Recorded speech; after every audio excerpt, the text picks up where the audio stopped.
Hey guys, welcome to the first episode of Let's Talk About, where today I will be talking about the book 1984 and my thoughts on it. 1984 is a book about a strong alternate future where the government is in absolute control and the populace is kept in control via mass surveillance and brute force. It follows Winston Smith as he talks about his life and how things are and how he manages to stay afloat despite the government being omnipresent. And perhaps he talks about how he tries to look for hope in a world that's tragic and gloomy. Let's get started. So, I think I would personally rate this book 7 out of 10, but not because I enjoyed reading it or that I found the book really awesome. I only rate it this high as I think this book has certain concepts, possibilities, and ideas that every person should read and know about. It's a very unique book, and it has a lot of things that you keep thinking about long after you've finished the book. If you consume a lot of media, chances are that you'll see things from the movie adapted in other stories and see the similarities of how these concepts were implemented. I'm not going to go out of my way to say 1984 was the first to talk about a surveillance state or controlling by fear or anything like that. But in my opinion, it's written with a great sense of practicality and focus that makes it the champion of these concepts. Let's start by talking about what I liked. As I expressed earlier, the main themes of the book, like mass surveillance, control by fear, restriction of information, and a sort of brainwashing, is explained fairly clearly, and the effects of the same are visible as Winston narrates to us all about it. It's always nice to be able to put in words these phenomena that we see occurring in other stories and to be able to clearly see the consequences for the common man, so as to speak. It's rare that you see what a random individual feels when he is against an all powerful, all watching government or an authority and what he does to get by. I personally love the part of the book where Winston explains how he remains out of trouble by having conditioned himself to show the right facial expressions on his face at the right time, and wonders if there's anyone else like him. When he clings to desperate signs like the encounter with O'Brien or Julia or the shopkeeper. The moments where he realizes history is being erased and desperately wants some evidence that the current reality is not what it is supposed to be and that the truth has been twisted and turned by the government to fit their needs. I really also like the world building in this book, the information that we get from O'Brien's book. For example, that there is no need for the war to continue, and how the world has been carved into three zones for three similar corrupt governments.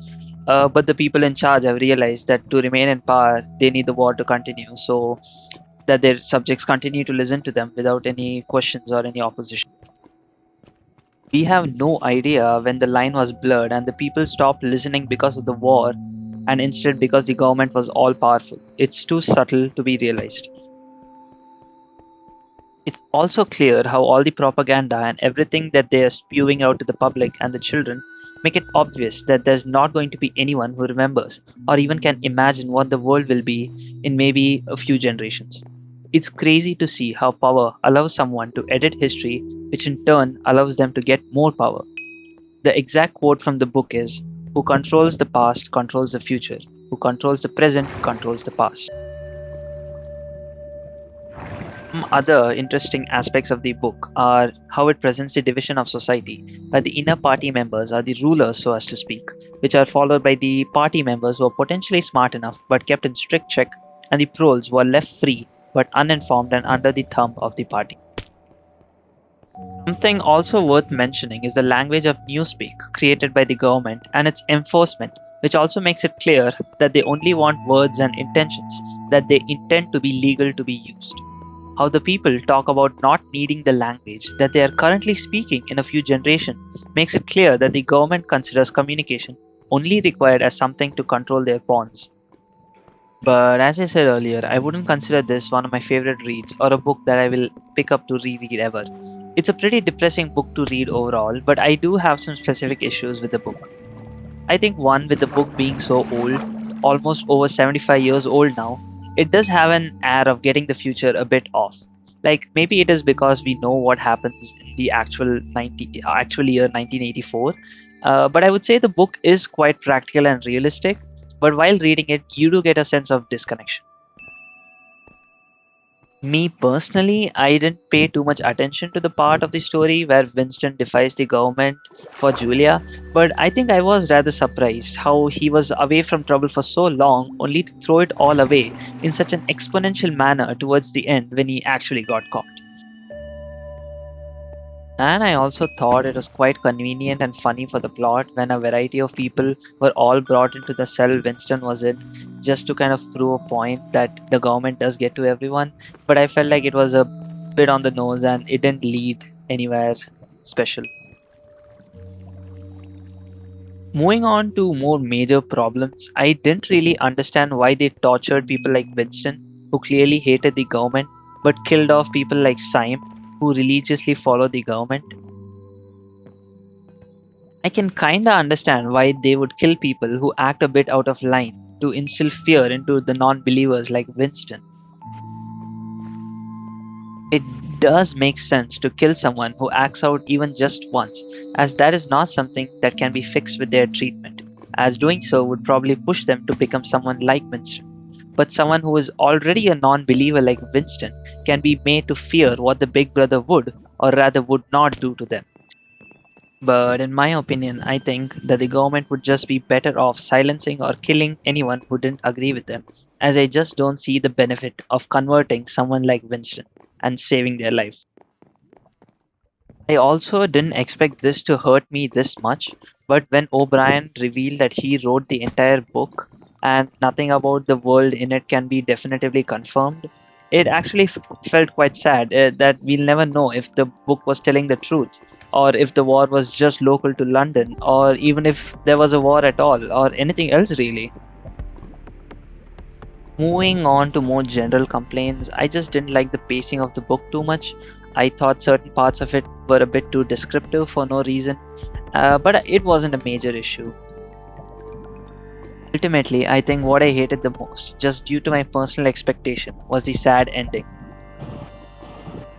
The ending in the book is very practical and realistic. I mean, the government would not have been in power for this long if they were unable to fix a man like Winston. But personally, I was expecting something more, something like Red Rising, and I kept turning the pages in the third act as I saw being more and more obvious that we were never going to get anything like a revolution. But despite all this, I still consider 1984 to be an excellent book. Some other honorable mentions would be that I actually didn't see the shopkeeper, Mr. Charrington, to be a thought police member. That did catch me by surprise. I also liked how, despite all the torturing, the final thing that was held symbolically connected to Winston still being insane was his faith in Julia and their relationship, which was shattered in Room 101. I also really like the symbolic importance of the newspaper article Winston had discarded, the one with the three men. After all, if you were not certain if you were insane or not, and had some evidence that encouraged you to hang on, that would be huge for morale. And I think when the song played in the end, when he was sitting in the Chestnut Cafe, where he now understands the words and cries, I think that did hurt me a bit. The way he said he loved Big Brother, loved as in had been loving, loves, and will love forever, with no ambiguity, really showcases what the party is about. Anyway, that about wraps it up. 1984 is a depressing but an amazing book packed with fantastic ideas that makes it worth reading at least once. It's slow, it's painful, it's uncomfortable, but it's something that everyone can get something out of. I do think I didn't talk about everything I wanted to talk about, but I am forgetting parts of it as it's been a while since I read it.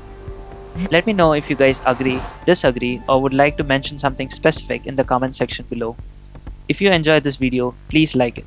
If you want more like this, please subscribe. And if you have anyone else that has read this book, please feel free to share it to them.